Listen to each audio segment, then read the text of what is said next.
माँ का गुस्सा। महेश अपनी माँ से बहुत प्यार करता है। महेश के पिता नहीं है। उसकी माँ हमेशा शादी की बात करती थी तब उसे डर लगता था। उसे लगता था कि उसकी पत्नी पता नहीं कैसे आ जाए, माँ और बेटे को अलग कर दे। लेकिन अब महेश अपने आप को बहुत खुशकिस्मत मानता है क्योंकि उसको सुमन मिली है। सुमन और उसकी माँ पे बहुत अच्छी बनती थी। दोनों माँ बेटी की तरह रहती थी। बहू अपनी सास से बिल्कुल बेटी जैसा ही बर्ताव करती थी। बेटी की तरह रुठ जाती थी और जिद करके अपनी बात मनवा लेती थी। महेश एक ही लौता लड़का है। महेश के पिताजी नहीं है। महेश की आर्थिक स्थिति इतनी अच्छी नहीं है, लेकिन घर में शांति और प्यार होने के कारण वह मेहनत करके अच्छे से अपना घर चला रहा है। बहू और सास की इस जोड़ी की चर्चा अब मोहल्ले रिश्तेदार में भी होने लगी है। इनकी मिसालें दी जाने लगी है। लेकिन महेश को नहीं पता था कि ऐसा कुछ होने वाला है। शायद दुनिया वालों की नज़र लग गई थी सास और बहू की इस जोड़ी को।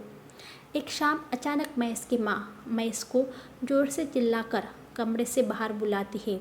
महेश आता है और पूछता है, क्या हुआ माँ, क्यों चिल्ला रही हो? महेश की माँ बोलती है कि तेरी पत्नी को समझा ले, अब बस बहुत हो गया। मैं इतने दिन चुप रही, लेकिन अब मुझसे नहीं होता। वो हर बात में मुझसे जिद करती है। इतने में वो भी कमरे से आकर माँ से पूछती है, क्या हुआ माँ जी, आप क्यों परेशान है? माँ कहती है, चुप कर, मुझे तुझसे बात नहीं करनी है। बहू कहती है, क्या हुआ, मुझसे कुछ गलती हुई है क्या?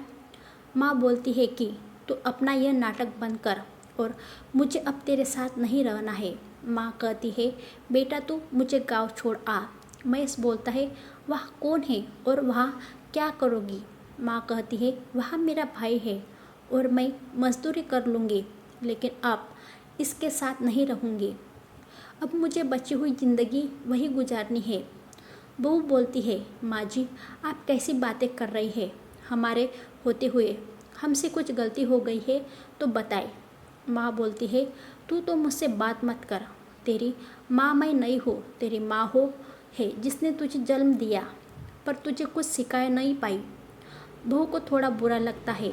माँ जी आप क्यों कुछ भी बोल रही है? आपकी तबीयत ठीक है? बेटा बोलता है, माँ तुम आराम करो, हम शाम को बात करेंगे। माँ एकदम जिद पर अड़ जाती है, मुझे अभी गांव छोड़कर आ, अब मुझे यहाँ नहीं रहना। मैं और उसकी पत्नी को कुछ समझ नहीं आता, लेकिन माँ जिद पर अड़ी रहती है तो महेश को उनकी बात माननी पड़ती है और उन्हें गांव छोड़कर आना पड़ता है। घर आकर फिर वो अपनी पत्नी से बात करता है और उसे पूछता है कि तुमने उन्हें कुछ कहा क्या जो माँ जी इतनी बिगड़ गई? पत्नी बोलती है, इस उम्र में अक्सर यह होता है, चिड़चिड़ापन आ जाता है। हम 2 दिन बाद माँ जी को वापस ले आएंगे, आप चिंता मत करें। 2 दिन बाद फिर बेटा और बहू दोनों गांव जाते हैं। बहू को देखती ही माँ फिर से चिढ़ जाती है, कहती है, तेरी हिम्मत कैसे हुई मेरे सामने आने की? मैं मर जाऊँ तब भी तू मेरे पास मत आना, मुझे हाथ मत लगाना। बहू को यह सुनकर जोर से रोना आ जाता है। वो रोते हुए कहती है कि आप यह क्या अनाप शनाप बोले जा रहे हैं? मैंने ऐसा क्या कर दिया जो आप इस तरह नाराज़ हो गई? माँ जी वहाँ से उठकर कमरे में चली जाती है और दरवाज़ा अंदर से बंद कर लेती है। मामा जी भी उन्हें समझाते हैं, लेकिन वो नहीं मानती। बेटा और बहू वापस अपने घर आ जाते हैं। बहू अपने कमरे में बैठी रोती रहती है। महेश भी कुछ समझ नहीं पाता है। माँ जी को अब गए 15 दिन हो गए। इतने दिन तक उनसे दूर ना बेटा रहा ना बहू। महेश की पत्नी उन्हें फिर गांव जाने को कहती है और कहती है, जैसा मैं बोलूँ वैसा वहाँ जाकर कहना। महेश जाता है और माँ को कहता है, माँ तुम्हारी बहू सीढ़ी पर से गिर गई है और 5 दिन से तुम्हें याद कर रही है। माँ एकदम से बोलती है, क्या 5 दिन और तू अब बता रहा है? वो फटाफट तैयार होकर महेश के साथ वापस आती है। साथ में मामा जी भी आते हैं। माँ घर पहुंचकर जोर से पुकारते हुए दरवाजे से आती है, बहू बहू, और बहू के कमरे में जाकर बिस्तर पर सोई बहू के गले लग जाती है और रोने लगती है। बहू भी माँ जी से मिलकर रोती है। फिर बहू कहती है, जब आप इतना प्यार करती है तो वहाँ क्यों बैठी है 15 दिन से। माँ जी कहती है, तुमने झूठ बोलकर मुझसे बुलाया।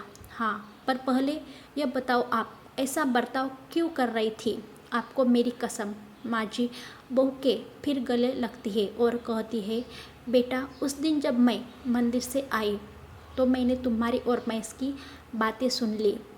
तुम बोल रही थी कि अभी हम बच्चा नहीं कर सकते क्योंकि उसकी ठीक से परवरिश नहीं कर पाएंगे।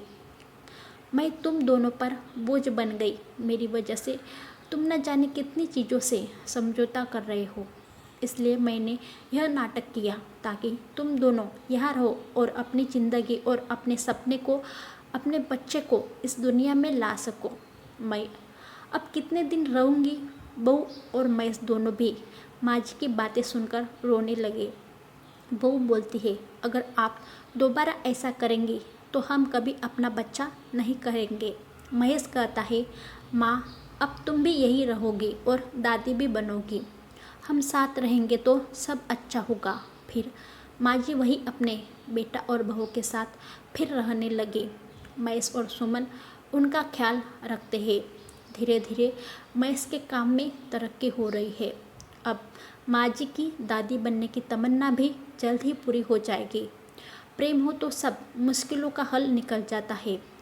ऐसी नई स्टोरी के लिए हमारे चैनल को सब्सक्राइब करके घंटे के बटन दबाना ना भूलें ताकि आने वाली हर वीडियो की अपडेट आपको समय पर मिलती रही है। Thank you for watching this video.